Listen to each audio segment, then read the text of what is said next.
Welcome back. So, today's an interesting day. So, I actually go to the gym every day for 2 hours a day. And right now, I'm trying to do a body recomposition. So, essentially, when I watch people come to the gym, if you're that person who's already chiseled, good looking, and you're there to maintain, congratulations.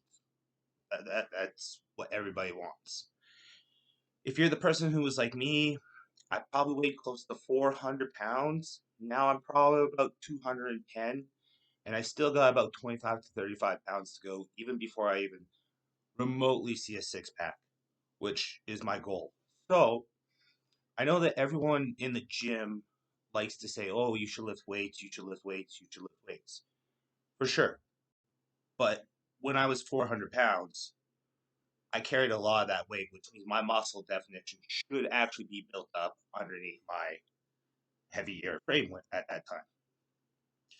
So what I do is a combination of high interval intensity training and low interval intensity training. Or if I got wrong, low intensity interval training, however they say it. So HIIT is a type of interval training exercise. It incorporates several rounds that alternate between several minutes of high intensity movements, significantly increase the heart rate to at least 80% of one's maximum heart rate, followed by short periods of lower intensity movements. Like HIIT, low intensity movement between long rests can lower blood pressure, reduce risk of cardiovascular disease, shed unwanted weight, and increase metabolism. LIIT can also improve cognitive function and lessen fatigue, especially in older adults. Another benefit of slowing down is focusing on form. So essentially, what I do is I do 2 hours on the elliptical, and please, you have to use the handles.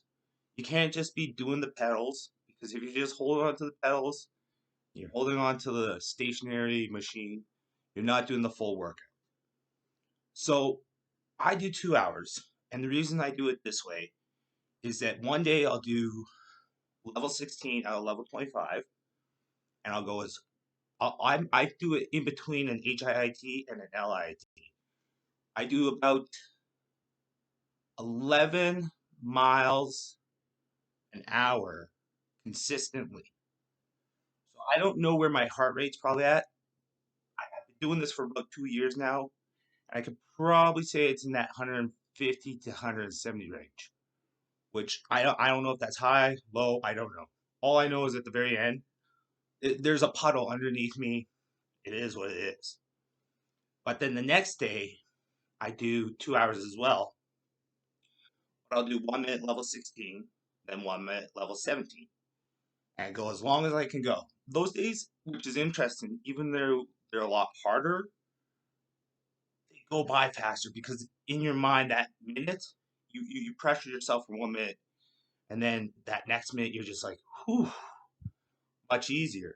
But the day before or the day after, when you're just doing level 16 for 2 hours, it's a different mindset. You have to keep your body motivated to go. You don't have so many fluctuations, essentially stuff like that.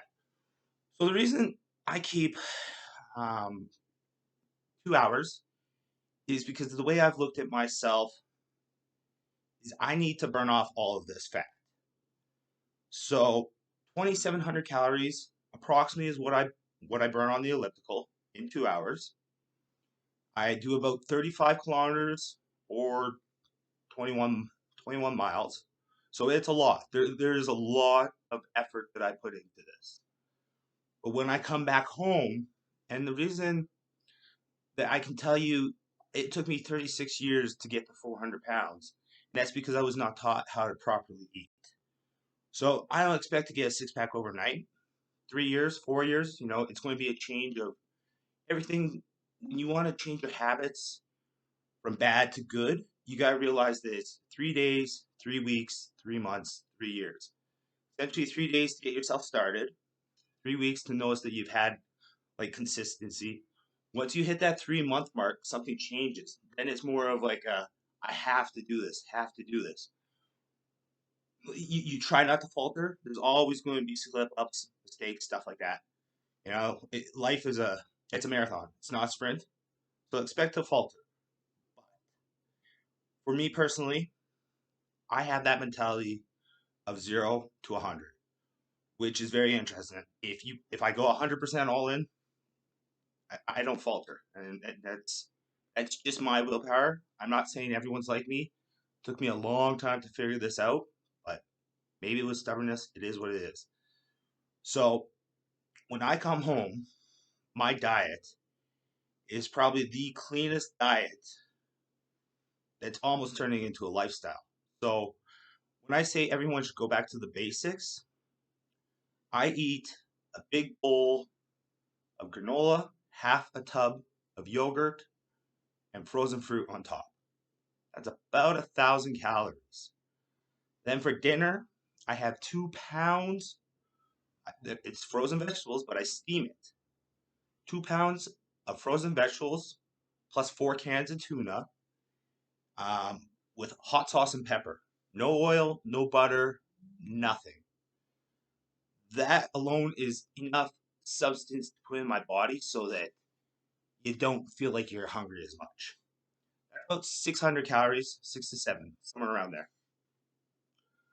So then my next meal, which will be a cheat meal as well, because I like sugar, so I have to go back to my basics. So my basic is yogurt, fruit, granola. I have another bowl. That's another 1,000 calories. So essentially, what I just burned off at the gym, 2,700 calories, I've ate 2,700 calories. But it was all healthy calories. Okay, so my body's at zero essentially. I'm doing this video right now at 7:50 at night.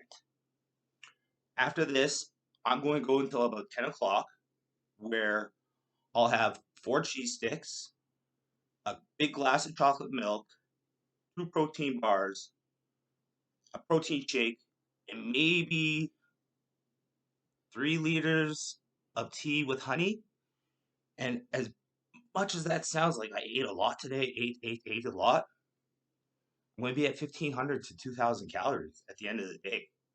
And that doesn't even include me moving around, me walking places, none of that. That's just straight calories without looking at my NEAT, which is your extra calories that you spend when you walk or move, this and that. But here's the deal is I still know that I am well overweight.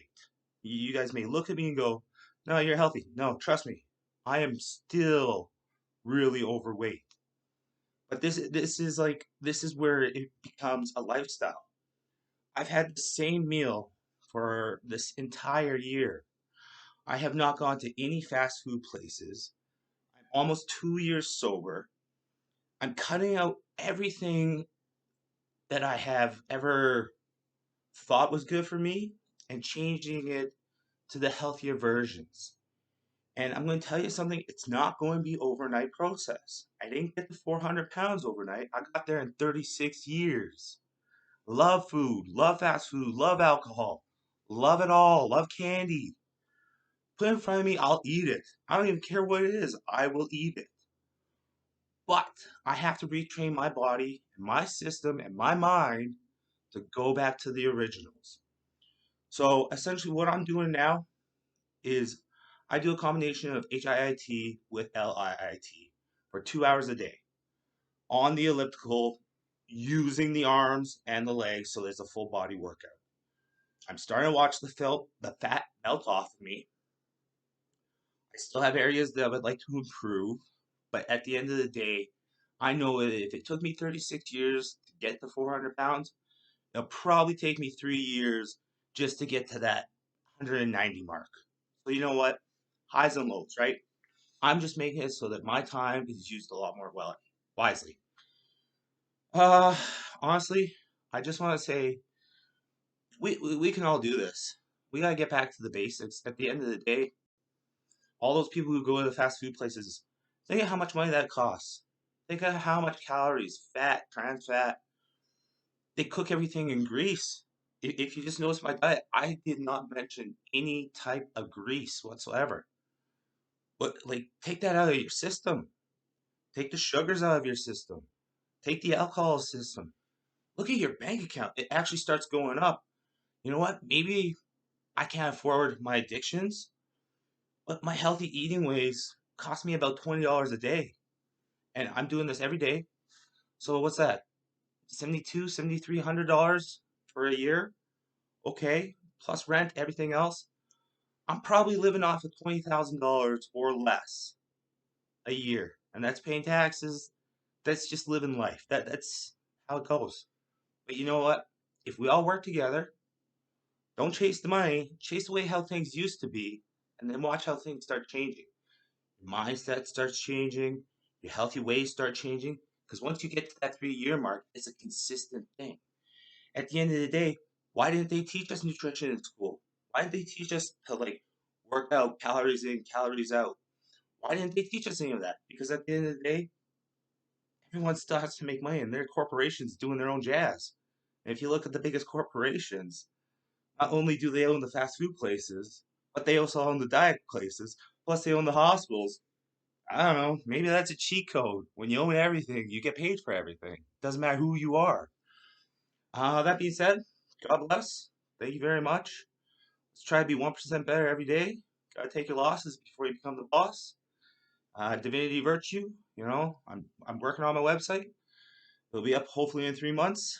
I'm trying to get my ICF or my National Life Practicing Coach certificate. There's a few of them that I've been looking at.